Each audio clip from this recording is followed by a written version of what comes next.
Hey guys, been a little bit since I recorded a new review video at the time of this recording. This week we're going to be changing things up a little and are going to be using a new camera to record these videos, this time now in 4K.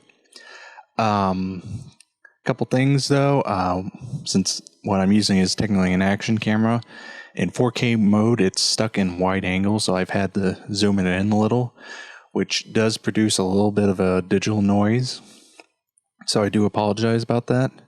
The other thing is, it doesn't have a preview window, so I am basically running a HDMI cable to my desktop and using that for preview, which technically is actually at a better angle than what a traditional camcorder has.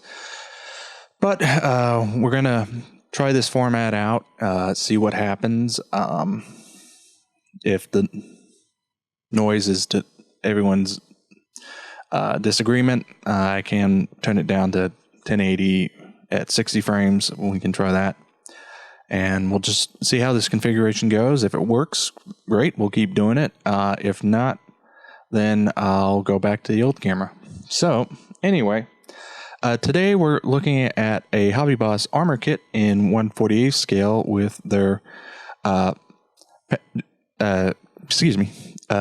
German Panzer KV-1 tank. So let's open it on up and take a look. Now, one thing to note about this particular machine is that it's technically a captured version of the KV-1, roughly about a mid-production run tank. Want to say, based on looking at the molds and doing research, want to say it was probably produced around late 41, early 42, somewhere in that time frame. So if that's the particular version you're looking for, you can build it from this kit, but we'll get into that a little later. So anyway, first up, we've got our turret parts. Pretty basic breakdown. They do have the turret separated into two halves along the midline, roughly there. Shouldn't be too difficult to clean up. One thing to note, there is no real texture associated with it. Granted, in this scale, that really would not be visible. So that is something to be aware of. Additionally, on this sprue, we've got all our parts to build up the main 76mm gun, which is one of the main differences between this version and a traditional KV-1, is that the Germans swapped out the Russian 76mm gun for their own. Continuing on, we got a couple other odds and end parts, jerry cans, detail parts, as well as a couple of cupolas on this sprue. Next up, we've got our main front hull part for the top. Overall casting is pretty decent. In this scale, a lot of detail is kind of lost that you would see on something like a 35th scale, which is unfortunate but appropriate to the scaling. We also got our machine gun parts for the mantles for them, as well as the barrels themselves, which are very tiny in this scale. We got our cable hooks, as well as our drive sprockets, a couple of return wheels, and various other odds and end parts to detail up the suspension and various other components. Moving on, we got our main suspension parts, as well as what I think is a very nice inclusion is the mantle for the KV-1's main gun. If you wanted to build it up as a Russian version, the original version, as well as the barrel for it, which is also nice. Something I neglected to mention while I was talking about the German barrel is that they're all single piece assemblies, so it will make cleaning those up a lot easier, since you don't have to deal with a seam line down the middle. We also got our side panel parts, as well as a couple other odds and end parts. 2 sets of wheels, all very nicely done for the scale. Quite appropriate. Continuing on, we got the aft hull top, which hopefully this will show up very nicely and sharply detailed. Now, we've got our main hull part again.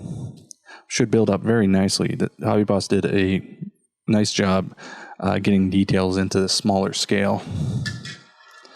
Now, this is something I was quite happy to find that they've done a lot of the hard work of putting the treads together, separating into a lower half, some other side parts, our upper half, which has all the sag lines already incorporated.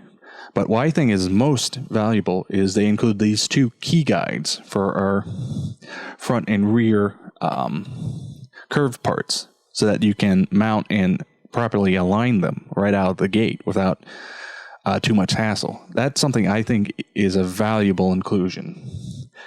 And I honestly wish more companies did that, as that will make putting those sections together a lot easier.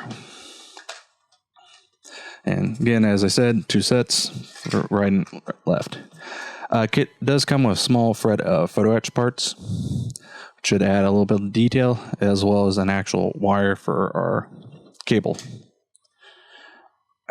Last up, before we get to instructions, a small decal sheet for a single option of a German tank. Would have been nice if they also included markings if you wanted to build it as the original Russian version, but we can always hope, and it's probably easy enough to source those decals, as I would expect someone who would get this is a fan of Russian armor, so they'll probably have spares laying around. As I said, single marking option for the KV-1 with the thick Eastern Front camouflage scheme. Should look very nice once built. So let's move on to the instructions. I wake up the source monitor. Sorry. New format always has bugs.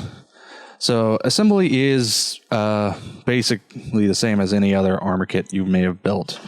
Just straightforward, build up the suspension, move on to detail parts, and keep going until you've built up the hull. And again, as I mentioned before, having these key guides makes assembling the tread sections a lot simpler. And I think it is a valuable addition that they include in this kit. I wish more companies did it. So, yeah. Now, why it does include the parts when we get to assembling the turret for the Russian gun, it does not include the instructions for it. So that is something to be aware of, though it's not that difficult to figure out just by looking at the parts to figure out how to get it on, or what you might need to do to jury rig a solution. So overall, I'll openly admit I don't build 48th scale armor. This isn't what I typically build. Honestly, I won this kit in a raffle, but overall, I'm impressed with the quality. You know, Hobby Boss put together a really smartly done kit. Would love to now possibly take a look at what they have in 35th scale, see if the things they included continue over. And yeah, I mean, if this is a sampling of what Hobby Boss is doing in armor, I'm quite happy. No, it's definitely one to look at, especially if you're a fan of Russian armor and if you build in 48th scale. So that was a look at Hobby Boss's 1/48th scale German KV-1. Overall, a nicely done kit with a lot of things I think make building it a lot easier and will build up to be a nice model. So until next time.